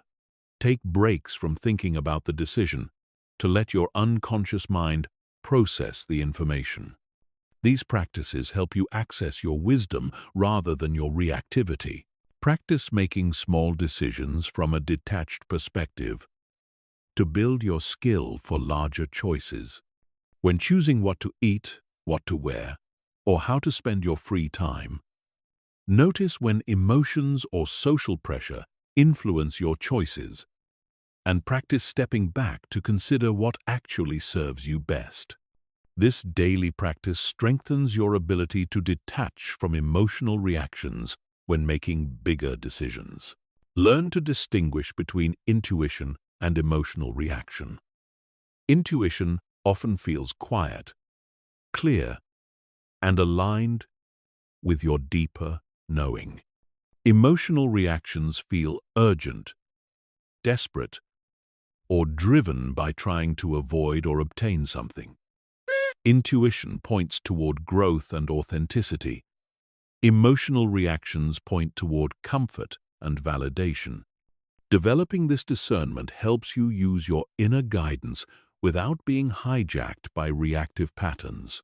Accept that no decision is perfect, and that some uncertainty is always involved. Perfectionism in decision-making is actually a form of emotional attachment that keeps you stuck in analysis paralysis. Sometimes the best choice is simply to choose something and remain flexible enough to adapt as new information becomes available. Detachment allows you to make decisions with the information you have while remaining open to course corrections. Remember that you can usually recover from a poor decision, but you can't recover time lost to indecision. Most choices are reversible or adjustable if they don't work out as planned. But the opportunity cost of not deciding, of remaining stuck in limbo while trying to guarantee the perfect outcome, often exceeds the cost of making an imperfect choice and adapting as needed. The goal is not to become an emotionless decision-making machine, but to ensure that your emotions inform your choices rather than control them. Your feelings provide valuable information about your needs, values, and preferences, but they shouldn't be the primary driver of important decisions, especially when you're under pressure or facing significant life changes. When you master detached decision-making, you gain tremendous confidence in your ability to navigate life's challenges. You stop avoiding difficult choices because you trust your ability to handle whatever consequences arise. You stop overthinking every option because you know you can adapt and adjust as circumstances change. You become the kind of person who moves forward decisively while remaining flexible and responsive to new information. Chapter 12. Maintaining warmth while staying detached. The greatest fear people have about emotional detachment is that they'll become cold, distant, or disconnected from others. They imagine that developing detachment will turn them into someone who doesn't care, doesn't feel, or doesn't engage meaningfully with life and relationships. This fear keeps many people trapped in emotional reactivity because they believe the only alternative to being overwhelmed by emotions is to shut down completely. But there's a crucial distinction between emotional detachment and emotional disconnection. Detachment is about not being controlled by emotions while still experiencing them fully. Disconnection is about shutting down emotionally to avoid feeling anything at all. Detachment allows you to love without possessiveness, care without anxiety, and engage without attachment to specific outcomes. Disconnection creates isolation, numbness, and an inability to form meaningful relationships.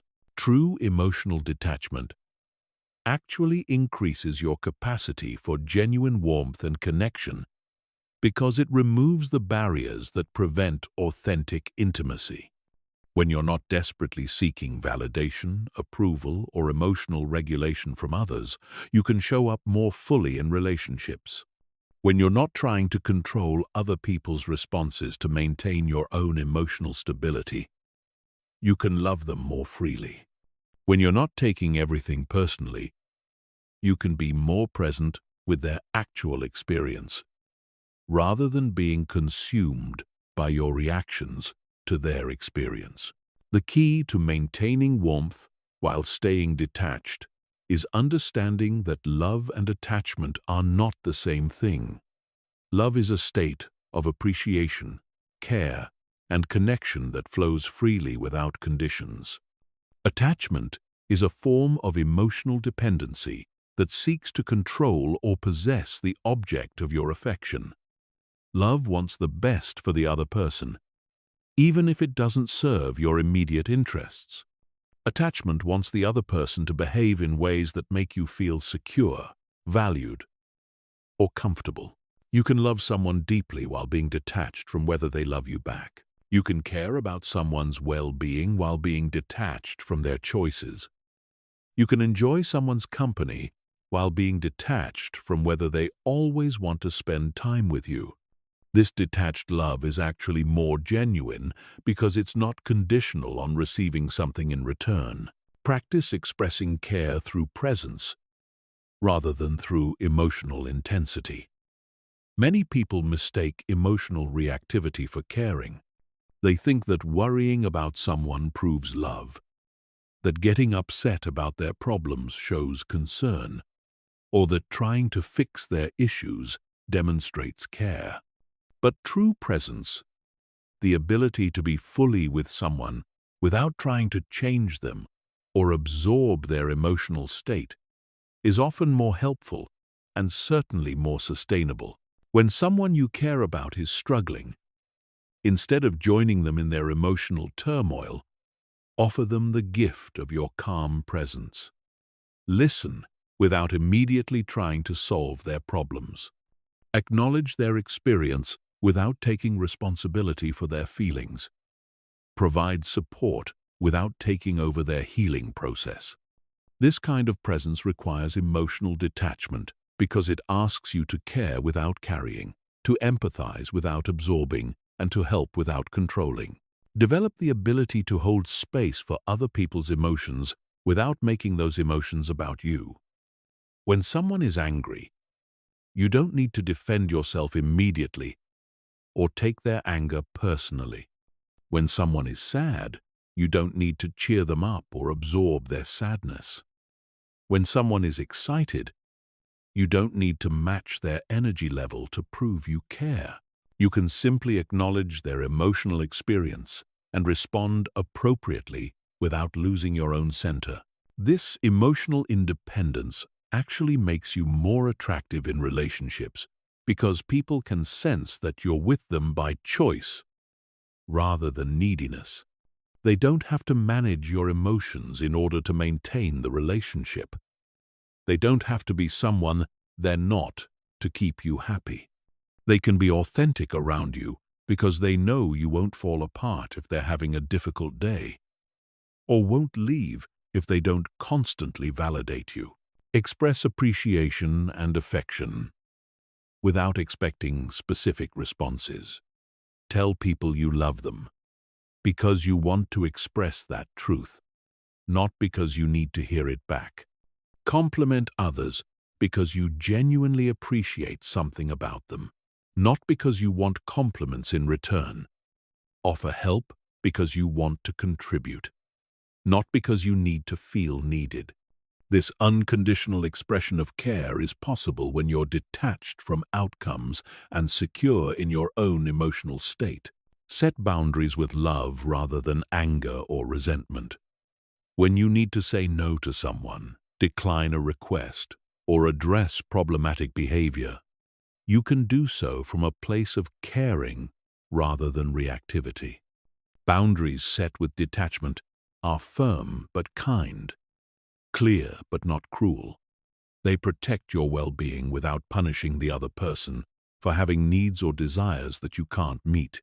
Remember that maintaining your emotional equilibrium is actually a service to others. When you remain calm during crisis, stable during chaos, and centered during conflict, you provide an anchor point that others can use to find their own stability.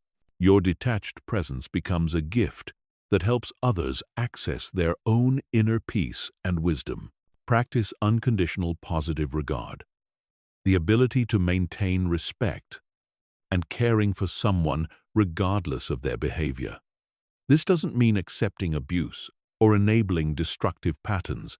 It means recognizing the inherent worth of people while addressing problematic behaviors directly. You can disapprove of someone's actions while still caring about their well-being. You can set firm boundaries while maintaining compassion for their struggles. Cultivate curiosity rather than judgment. When people behave in ways that trigger you, instead of immediately labeling their behavior as wrong or making it about yourself, get curious about what might be driving their actions. What needs are they trying to meet? What fears might be motivating them? What pain might be underneath their difficult behavior? This curious stance allows you to respond with wisdom and compassion rather than reactivity and defensiveness. The goal is to become someone who can remain warm, caring, and engaged while maintaining your emotional autonomy. You can love freely because you don't need love desperately. You can give generously because you're not keeping score. You can be vulnerable because you're not dependent on others for your sense of worth. You can invest in relationships because you enjoy them, not because you need them to feel complete. This balance between warmth and detachment makes you a more trustworthy friend, partner, colleague, and family member. People can count on you to remain stable during their difficulties, honest about your own needs and limitations, and present for genuine connection without hidden agendas or emotional manipulation. Chapter 13. Advanced Techniques for Emotional Mastery. Once you've developed basic emotional detachment skills, there are advanced techniques that can deepen your mastery and help you maintain equanimity in even the most challenging circumstances. These practices require consistent application and often involve working with subtle aspects of your psychology that aren't immediately obvious. But mastering them can provide you with unshakable inner stability and the ability to remain centered regardless of what life presents. The first advanced technique is learning to work with emotional energy rather than emotional content. Most people get caught up in the stories their emotions tell them. They analyze why they're angry, what their anxiety means, or how to interpret their sadness. But emotions are fundamentally energetic phenomena that can be worked with directly without getting involved in their narrative content. When you feel a strong emotion arising, instead of immediately trying to understand it or justify it, focus on its energetic qualities. Where do you feel it in your body? What does the sensation feel like? Heat, cold, pressure, tingling, tightness. How big is it? Is it moving or static? Is it dense or light? By relating to emotions as energy rather than stories, you can often allow them to move through your system more quickly without getting stuck in the mental drama they create. Another powerful technique is learning to breathe with your emotions rather than against them. Most people unconsciously hold their breath or breathe shallowly when experiencing difficult emotions, which actually intensifies the emotional experience and makes it last longer. Instead, practice breathing deeply and smoothly when emotions arise, sending your breath directly into the areas where you feel emotional energy. This conscious breathing doesn't try to eliminate the emotion or force it to change. It simply provides space for the emotion to exist without resistance. Often, when you stop fighting your emotional experience and start breathing with it, emotions naturally begin to shift and flow rather than staying stuck in your system. Develop the ability to zoom out from your immediate emotional experience and view it from different perspectives. When you're caught in emotional reactivity, practice shifting to what could be called the observer of the observer. First, notice that you're having an emotional experience. Then notice that you're aware of having this emotional experience. Then notice that you're aware of being aware. This progressive stepping back can create profound distance from even intense emotional states. You can also practice temporal zooming by imagining yourself 5 years in the future, looking back at your current emotional experience. How would your future self advise you to handle this situation? What would seem important from that perspective? What would seem trivial? This technique helps you access wisdom and perspective that's often unavailable when you're in the middle of emotional reactivity. Learn to work with the pre-emotional space, the moment before an emotion fully forms. With practice, you can become aware of the subtle shift in your internal state that happens just before an emotional reaction kicks in. In this pre-emotional space, you have maximum choice about how to respond. You can allow the emotion to form and express naturally, or you can consciously choose a different response altogether. This requires developing very subtle awareness of your internal states. and usually becomes possible only after you've been practicing emotional detachment for some time. But once you can catch emotions in this pre-formation stage, you gain tremendous freedom to choose your responses based on wisdom rather than conditioning. Practice emotional Aikido, the art of redirecting emotional energy rather than resisting it or being overwhelmed by it. When someone directs anger, criticism, or negativity toward you, instead of defending against it or absorbing it, practice letting it flow past you while maintaining your center. Imagine yourself as a tree in a windstorm, bending with the force while remaining rooted in your own stability. This technique works with your own difficult emotions as well. Instead of fighting against anger, anxiety, or sadness, practice moving with the emotion while maintaining your observational awareness. This Aikido approach often allows emotions to pass through your system more quickly and with less residual impact. Develop what could be called emotional proprioception, the ability to sense your emotional state with the same clarity that you can sense your physical position. Just as you know where your arm is without looking at it, you can learn to know your emotional state without having to analyze it. This subtle awareness allows you to make micro-adjustments to your emotional equilibrium throughout the day, preventing small disturbances from becoming major reactions. Learn to use your emotional reactions as information about your unconscious beliefs and conditioning. Every emotional trigger reveals something about your inner landscape that you may not be consciously aware of. Instead of just trying to manage or eliminate emotional reactions, use them as data about areas where you might still be unconsciously seeking validation, approval, or control. Ask yourself, what belief would need to be true for this emotion to make sense? If you're feeling anxious about a presentation, what belief about evaluation, performance, or your worth would create that anxiety? If you're feeling angry about someone's behavior, what expectation or rule about how people should act is being violated? This investigation can reveal hidden attachments and beliefs that you can then work with directly. Practice emotional fasting by deliberately exposing yourself to minor triggers while maintaining detachment. Just as physical fasting can increase your appreciation for food and your awareness of hunger patterns, emotional fasting can increase your resilience and your understanding of your emotional patterns. Start with small challenges and gradually work with more significant triggers as your capacity develops.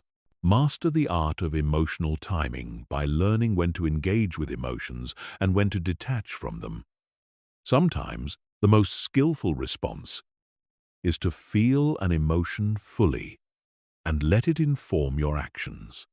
Sometimes the wisest choice is to observe the emotion without being influenced by it.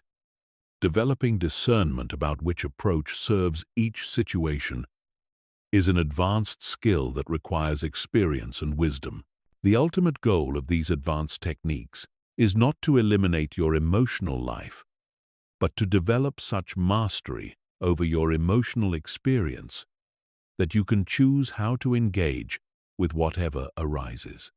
You become like a skilled surfer who can ride any wave with grace and skill, or like a master musician who can play any piece with technical precision while maintaining artistic expression. This level of emotional mastery provides profound freedom because you're no longer at the mercy of your conditioning, your triggers, or your circumstances.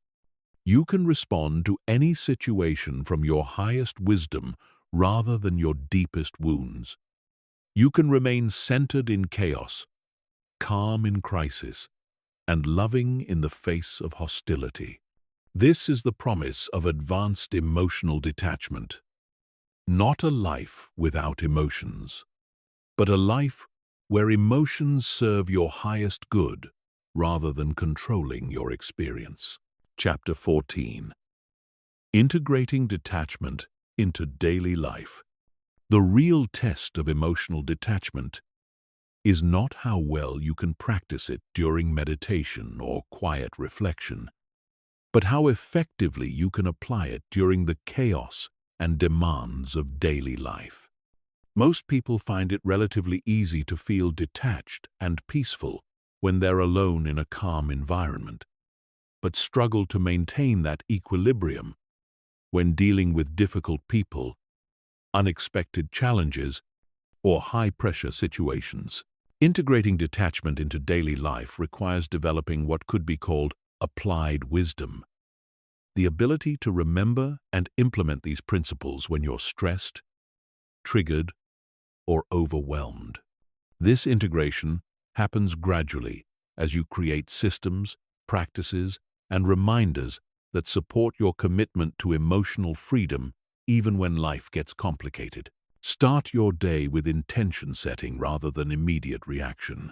Most people wake up and immediately check their phone, exposing themselves to other people's agendas, problems, and emotional energy before they've even fully awakened. This reactive start to the day sets you up for hours of emotional reactivity. Instead, take even 5 minutes when you wake up to center yourself. Remind yourself of your commitment to emotional detachment and set intentions for how you want to show up during the day. Create transition rituals between different parts of your day. When moving from home to work, from one meeting to another, or from work back to personal time, take a moment to consciously shift your energy and recommit to your detachment practice. This might involve taking 3 deep breaths, briefly meditating, or simply reminding yourself that you have the power to choose your responses regardless of what you encounter. Practice micro-detachments throughout the day. You don't need extended meditation sessions to apply these principles. When you feel yourself getting triggered by an email, take a breath before responding. When someone makes a comment that normally would upset you, pause and observe your reaction before choosing your response. When you catch yourself worrying about something outside your control, redirect your attention to what you can actually influence. Use everyday activities as mindfulness practice. Instead of operating on autopilot during routine tasks, use them as opportunities to practice presence and detachment. When washing dishes, focus completely on the experience without mental commentary. When walking, pay attention to your body and breath rather than getting lost in thought. When eating, taste your food fully instead of eating while distracted. These simple practices strengthen your ability to stay present and centered throughout the day. Develop standard responses to common triggers. Most people encounter similar challenging situations repeatedly, whether it's dealing with criticism at work, managing family conflicts, or handling disappointment when things don't go as planned. Instead of being caught off guard each time, prepare thoughtful responses in advance that align with your commitment to detachment. For example, when someone criticizes your work, instead of immediately defending yourself, you might say, "Thank you for the feedback. Let me consider what you've said." When someone tries to engage you in gossip or complaining, you might respond, "I can see you're frustrated. What do you think might help?" When facing disappointment, you might remind yourself, "This is information, not a judgment about my worth." Set boundaries around your emotional energy, just as you would set boundaries around your time or money. This means being selective about which emotional dramas you engage with, limiting exposure to unnecessarily negative media or people, and protecting time for practices that support your emotional well-being. You have finite emotional resources, and learning to invest them wisely is crucial for maintaining detachment. Practice emotional budgeting by allocating your emotional energy intentionally, rather than letting it be drained by whatever demands your attention. Decide in advance which situations deserve your full emotional investment and which ones you'll handle with detached professionalism.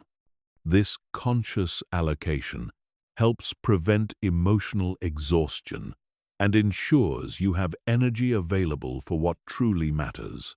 Create environmental supports for your detachment practice.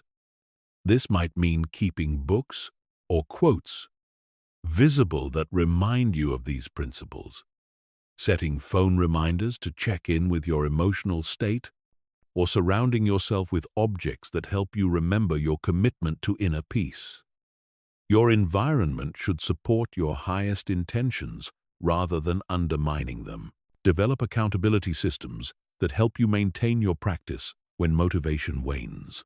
This could involve working with a mentor or coach who understands these principles, joining a group of people committed to emotional growth, or simply checking in with yourself regularly about how well you're applying what you've learned. Without accountability, it's easy to slip back into old reactive patterns when life gets stressful.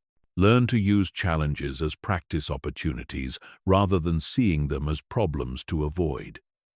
Every difficult situation is a chance to apply your detachment skills in real-world conditions. Instead of dreading conflicts, criticism, or setbacks, start viewing them as training exercises that help you build emotional resilience and mastery. Practice stealth detachment by applying these principles without announcing them to others. You don't need to explain to everyone that you're practicing emotional detachment. Simply embody the principles quietly and let your increased calm, clarity, and wisdom speak for themselves. This prevents you from getting caught up in defending or explaining your approach and allows you to focus on consistent application. Remember that integration is a gradual process that requires patience with yourself. You won't immediately apply these principles perfectly in every situation. There will be times when you react automatically, get caught up in emotional drama, or forget everything you've learned. This is normal and expected. The goal is not perfection, but consistent improvement over time. Track your progress by noticing how you handle similar situations differently over time. You might not notice day-to-day improvements, but if you compare how you respond to criticism now versus 6 months ago, or how you handle stress now versus a year ago, you'll likely see significant growth. This recognition helps maintain motivation and confirms that your practice is creating real change. The key to successful integration is making detachment a way of life rather than just a technique you use occasionally. When emotional freedom becomes your default mode of operation rather than something you have to remember to practice, you've successfully integrated these principles into your daily existence. At that point, detachment becomes as natural as breathing, supporting you automatically through whatever life presents. Chapter 15. Your new life of emotional freedom. You now possess the knowledge and tools to live a completely different kind of life than most people experience. You understand how to observe your emotions without being controlled by them, how to detach from outcomes without losing motivation, how to maintain your center regardless of external circumstances, and how to respond to challenges from wisdom rather than reactivity. This is not theoretical knowledge. This is practical power that can transform every aspect of your existence. But knowledge alone is not enough. The information you've learned becomes transformation only when you consistently apply it in your actual life circumstances. The difference between people who remain trapped in emotional reactivity and those who achieve genuine freedom is not in what they know, but in what they practice. Your new life begins the moment you commit to implementing these principles regardless of how you feel about doing so. The first thing you'll notice as you develop emotional detachment is how much energy you've been wasting on things outside your control. All the hours spent worrying about outcomes you can't influence, all the mental energy consumed by other people's opinions, all the emotional resources drained by taking things personally, this energy becomes available for creative and productive purposes. You'll feel like you've gained extra hours in your day because you're no longer spending time being upset about things that don't actually require your emotional involvement. Your relationships will transform in ways you might not expect. Some people will be drawn to your new sense of calm and centeredness. They'll appreciate your ability to remain stable during their difficulties and your capacity to love without neediness or control. These relationships will deepen because they're based on genuine connection rather than emotional dependency or manipulation. However, some relationships may become strained as you change. People who were used to controlling you through emotional drama may resist your new boundaries. Those who relied on you to absorb their emotional chaos may be uncomfortable with your refusal to carry their burdens. Some may accuse you of being cold or uncaring when you stop reacting to their triggers or refuse to join them in worry and complaint. This relationship sorting is actually healthy, even when it's painful. As you develop emotional detachment, you naturally attract and maintain relationships with people who appreciate authenticity, growth, and emotional maturity. You release relationships that were based on drama, codependence, or mutual reactivity. The connections you keep become more genuine and satisfying because they're built on respect and appreciation rather than need and manipulation. Your decision-making will become dramatically more effective because you'll choose based on logic, values, and long-term benefit rather than temporary emotional reactions. You'll take calculated risks that move you toward your goals instead of avoiding opportunities because they feel scary. You'll end situations that don't serve you instead of staying trapped because change feels uncomfortable. You'll pursue what you actually want instead of what you think will make others approve of you. This improved decision-making accelerates your success in every area because you're no longer sabotaging yourself through emotional reactivity. You stop making career choices based on what will impress people rather than what aligns with your strengths and interests. You stop choosing romantic partners based on desperation or fantasy rather than compatibility and shared values. You stop making financial decisions based on fear or greed rather than sound planning and appropriate risk assessment. Your health will likely improve as you eliminate the chronic stress that comes from emotional reactivity. When you're not constantly activating your fight-or-flight response over non-threatening situations, your nervous system can relax into its natural balanced state. You'll sleep better because you're not replaying conversations or worrying about tomorrow's challenges. You'll have more physical energy because you're not exhausting yourself with emotional drama. You'll discover that you can maintain your values and principles even when they're unpopular or challenged. Because your emotional well-being doesn't depend on others' approval, you can do what you believe is right, regardless of criticism or social pressure. This integrity becomes a source of deep self-respect and attracts people who share your commitment to authenticity and truth. Your work performance will improve as you become less affected by workplace politics, criticism, and pressure. You'll make better professional decisions because you're not trying to prove anything or defend against perceived threats. You'll communicate more effectively because you're responding from clarity rather than defensiveness. You'll handle criticism and feedback constructively because your self-worth isn't threatened by suggestions for improvement. You'll find that you can be genuinely helpful to others in ways that weren't possible when you were emotionally reactive. People will seek your counsel because they sense your stability and wisdom.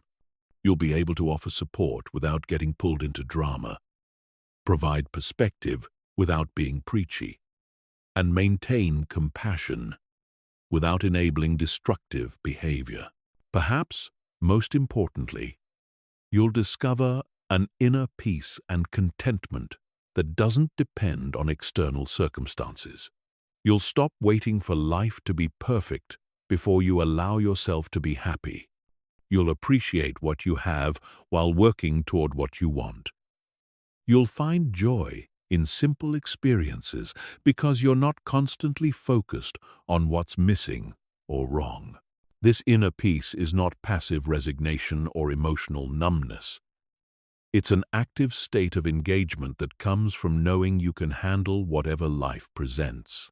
You'll feel more alive, not less, because you're no longer dulled by constant emotional reactivity. You'll be more present in each moment because you're not lost in mental stories about the past or future. The transformation you experience will inspire others, even if you never speak directly about these principles. Your example of calm, strength, and centered wisdom will give others permission to develop their own emotional freedom. You'll become living proof that it's possible to care deeply while remaining detached, to love fully while maintaining independence, and to engage completely while staying centered. This is not the end of your journey, but the beginning of a new way of living that will continue to deepen and expand throughout your life. The skills you've learned will become more natural with practice, and you'll discover even subtler applications as you encounter new challenges and opportunities. Every situation becomes a chance to practice emotional mastery, and every relationship becomes an opportunity to embody the wisdom you've developed. Your new life of emotional freedom is not a destination you arrive at, but a way of being you choose moment by moment. Each time you observe your emotions without being controlled by them, each time you respond from wisdom rather than reactivity, each time you maintain your center during chaos, you're creating this new life. The power has always been yours. Now you know how to use it. The world needs people who embody this emotional mastery. In a society increasingly driven by reactivity, drama, and emotional manipulation, your example of centered wisdom becomes a gift to everyone you encounter. You become a source of stability in chaos, clarity in confusion, and peace in conflict. This is not just personal transformation. This is a contribution to the collective healing our world desperately needs. Your journey of emotional detachment without becoming cold is complete when you realize it never ends.